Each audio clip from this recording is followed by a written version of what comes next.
प्रिया अपने माता पिता के साथ यूपी के एक छोटे से इलाके दीनपुर में रहती थी। उसका परिवार छोटा था मगर वो खुश थे। पर जब प्रिया 16-17 साल की हो जाती है तो वो देखती है कि उसके सारे सहेलियों के पास अपना पर्सनल फोन होता है। प्रिया भी अपने पिताजी से फोन मांगती है। हालांकि उसके पिताजी की इतनी कमाई नहीं होती है मगर वो प्रिया को बहुत प्यार करते थे, इसलिए उसे किस्त यानी ईएमआई पर एक फोन खरीद कर देते हैं। लेकिन प्रिया के पिता को क्या पता था कि ये फोन उसके पूरे परिवार का काल बन जाएगा।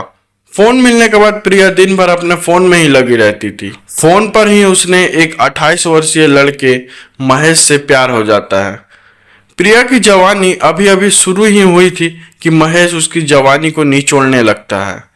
बात इतनी बढ़ जाती है कि जब प्रिया के घर पर कोई नहीं रहता है तो वो महेश को अपने साथ संबंध बनाने के लिए घर पर बुलाती है। बात आसपास में फैलने लगी थी, तभी उसकी माँ उसे खूब समझाती है मगर वो अपनी माँ की एक नहीं सुनती है। और अंत में 30 अक्टूबर की रात कुछ ऐसी घटना घटती है कि उसके पिता, उसकी माता और खुद प्रिया की भी मौत हो जाती है। नमस्कार साथियों, मैं आपका दोस्त राहुल स्वागत करता हूं आपका इस दिल दहला देने वाली वीडियो में। साथियों, 30 अक्टूबर की रात आखिर कौन सी ऐसी घटना घटती है कि प्रिया का सारा परिवार एक झटके में खत्म हो जाता है? अगर आपको भी इस सवाल का जवाब चाहिए तो वीडियो के अंत तक जरूर बने रहें। अंत में आपको जो पता चलेगा उससे आपकी भी रूह कांप जाएगी। साथियों, प्रिया के पिता राजेश एक ट्रक ड्राइवर थे। वो ज्यादातर घर से बाहर ही रहते थे, लेकिन वो अपनी बेटी प्रिया को बहुत प्यार करते थे। वो जब भी घर लौटते तो प्रिया के लिए कुछ ना कुछ गिफ्ट लेकर ही आते थे। इसी लाड प्यार के कारण प्रिया धीरे धीरे बिगड़ रही थी। लेकिन कोरोना के बाद प्रिया पूरी तरह हाथ से निकल जाती है। साथियों, कोरोना के बाद एक ऐसा दौर शुरू हुआ है जहां काम से लेकर पढ़ाई तक हर जगह मोबाइल का इस्तेमाल हो रहा है। अब प्रिया भी 16 साल की हो गई थी और माध्यमिक पास कर ली थी। इसी बीच उसके साथ वाली सहेलियों के पास अपना खुद का पर्सनल फोन होता है। अब साथियों, आजकल के दौर में अगर 3 दोस्तों के पास अपना फोन है मगर चौथे के पास ना हो तो वो तीनों दोस्त मिलकर उस चौथे का मजाक बनाते हैं, उसे नीचा दिखाते हैं। प्रिया के साथ भी कुछ ऐसा ही हो रहा था। उसकी सहेलियां उसका मजाक उड़ा रही थी। प्रिया अंत में अपने पिताजी से कहती है, पिताजी, फोन ना होने की वजह से मेरी पढ़ाई ठीक से नहीं हो पा रही है। मुझे खुद का एक फोन चाहिए। राजेश, जो कि एक ट्रक ड्राइवर था, उसकी हालत अभी इतनी भी अच्छी नहीं थी कि वो प्रिया को फोन दिला सके, मगर वो अपनी बेटी से खूब लाड प्यार करता था। लाड प्यार के कारण ही वो प्रिया को ईएमआई यानी किस्त पर एक फोन खरीद कर दे देता है। अगली सुबह वो अपना ट्रक लेकर मुंबई की ओर काम पर चला जाता है। लेकिन प्रिया अब दिन भर फोन में ही लगी रहती। वो छोटे कपड़े यानी अर्धनग्न अवस्था में फेसबुक और इंस्टाग्राम पे पॉपुलर होने के लिए वीडियोस बनाने लगी। प्रिया महज 16 साल की थी मगर फिगर ऐसा कि अच्छे अच्छे लड़के उसके दीवाने हो जाते थे। कुछ ही समय में प्रिया थोड़ी बहुत पॉपुलर हो जाती है और अब उसकी सहेलियां भी उसे अच्छे से बात करने लगी। माँ को फोन की इतनी ज्यादा समझ नहीं थी, इसलिए प्रिया बेबाक होकर वीडियोस बना रही। इसी दौरान उसे इंटरनेट पर एक 28 वर्षीय लड़के महेश से प्यार हो जाता है। महेश पहले से ही शादीशुदा होता है, लेकिन वो प्रिया को अपनी सच्चाई कभी नहीं बताता है। उसे तो बस प्रिया के जिस्म से अपनी हवस बुझाना था। महेश को पता था कि प्रिया जैसी लड़की को कैसे फंसाया जाता है। वो कुछ ही समय में प्रिया को अपने प्यार में फांस लेता है। प्रिया, जिसकी जवानी अभी फूट ही रही होती है, उसे भी सही गलत का अंदाजा नहीं होता है। वो भी महेश के साथ जीने मरने के लिए तैयार हो जाती है। वो महेश के साथ दिन भर फोन पर ही लगी रहती थी। उसकी माँ भी जब उसे कोई काम करने को कहती तो वो अपनी माँ को ही अब उल्टा जवाब देने लगी थी। प्रिया महेश के प्यार में इतनी अंधी हो गई थी कि वो अपनी नग्न तस्वीर महेश को भेजने लगी थी। साथियों, आजकल के फोन के दौर में इज्जत को नीलाम होने में कुछ सेकंड्स भी नहीं लगते।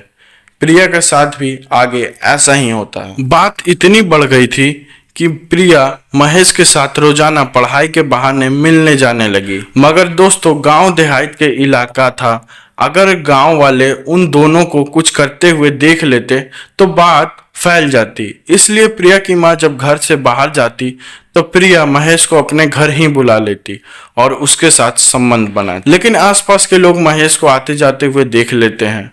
वो प्रिया की माँ को सारी बात की जानकारी दे देते हैं। प्रिया की माँ भी जब प्रिया को डांट फटकार लगाने लगी तो वो गुस्से में वो अपनी माँ के ऊपर ही चिल्लाने लगती है। इसी बीच कुछ महीने बीत जाते हैं और महेश को प्रिया से जो चाहिए था वो अब उसे मिल गया था। इसलिए वो प्रिया को अब पहले की तरह भाव नहीं देता। प्रिया महेश की ये बर्ताव को समझ जाती है और वो महेश के सामने रोने लगती है। प्रिया उससे कहती है, तुम्हें मेरा जिस्म चाहिए था ना, जो तुम्हें मिल गया।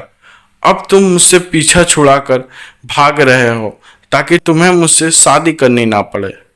महेश थोड़ी देर के लिए तो ये सुनकर चौंक जाता है, लेकिन उसे पता था कि प्रिया जैसी लड़की को कैसे समझाना है। महेश सोचता है कि अगर वो प्रिया को पैसे की बात करेगा तो प्रिया गरीब होने के कारण उसे खुद ब खुद छोड़ देगी। वो प्रिया से कहता है, प्रिया मैं भी तुमसे बेइंतहा प्यार करता हूँ और तुमसे शादी करना चाहता हूँ, मगर मेरे घर वाले शादी के लिए तैयार नहीं होंगे और अगर मैं तुम्हें भगाकर कहीं ले भी जाऊं तो मेरे पास इतने पैसे नहीं हैं कि मैं तुम्हें किराए के मकान में भी रख सकूं। मगर प्रिया जो महेश के प्यार में इतनी पागल हो जाती है कि वो महेश से कहती है, तुम टेंशन मत लो बाबू, पैसे का इंतजाम मैं कर दूंगी। पैसे का नाम सुनते ही महेश के दिमाग में एक आइडिया आता है। वो प्रिया को पैसे लेकर आधी रात में बुला लेता है। चूंकि प्रिया के पिता 6 महीने बाद घर लौटे थे तो अपने साथ तकरीबन 2 लाख रुपए लाए थे। प्रिया रात के अंधेरे में उन पैसों को चुरा कर महेश के बुलाई हुई जगह पर पहुंच जाती है। महेश उससे पैसों का बैग ले लेता है और उससे कहता है, प्रिया तुम यहीं इंतजार करो, मैं गाड़ी लेकर आता हूँ, फिर हम दोनों यहाँ से कहीं दूर चलेंगे। प्रिया भी उसकी बात मान लेती है और इंतजार करने लगती है। लेकिन इंतजार करते हुए प्रिया को तकरीबन रात के 3 बज जाते हैं, पर महेश तो उन पैसों का बैग लेकर भाग चुका था। गांव देहात होने के कारण वहां की सड़क पर उतनी लाइट भी नहीं होती है। तभी 3 शराबी लड़के नशे की हालत में वहां से गुजर रहे थे। उन लड़कों की नजर अकेली लड़की प्रिया पर पड़ती है। वो प्रिया के साथ बदतमीजी करने लगते हैं। प्रिया जब अपनी जान बचाकर वहां से भाग रही थी तो वो तीनों दरिंदे नशे की हालत में प्रिया के साथ दुष्कर्म करते हैं और उसे मारकर झाड़ियों में फेंक देते हैं। कुछ दिन बीत जाते हैं लेकिन प्रिया का शव अभी भी उन झाड़ियों में ही था। वहीं दूसरी तरफ उसके माता पिता पूरे गांव में प्रिया को ढूंढ रहे थे। मगर तकरीबन 1 महीने बीत जाते हैं लेकिन प्रिया का शव अब गंध देने लगा था। वहां के स्थानीय लोग जब उस झाड़ की साफ सफाई कर रहे थे तो उसे प्रिया का लाश मिलता है। प्रिया का शव पूरी तरह नग्न था और काफी दिन हो जाने की वजह से शव पर अब कीड़े भी लग चुके थे। प्राइवेट पार्ट पर मल होने के कारण कीड़े प्रिया के प्राइवेट पार्ट से भी बाहर निकल लेते हैं। शव की हालत इतनी बुरी हो गई थी कि कोई उसे हाथ लगाने तक को तैयार नहीं था। वहीं दूसरी तरफ जब ये खबर प्रिया के पिता राजेश को पता चलती है तो वो ये सब झेल नहीं पाता है और हार्ट अटैक के कारण उसकी मौत हो जाती है। अकेली माँ भी अब धीरे धीरे डिप्रेशन में चली जाती है और अंत में वो भी आत्महत्या कर लेती है। साथियों सोचिए कितना दर्दनाक मंजर रहा होगा।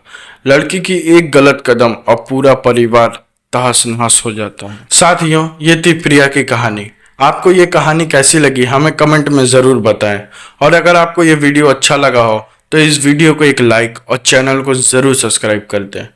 हम ऐसे ही रोमांचक वीडियो हर रोज़ लाते रहते हैं।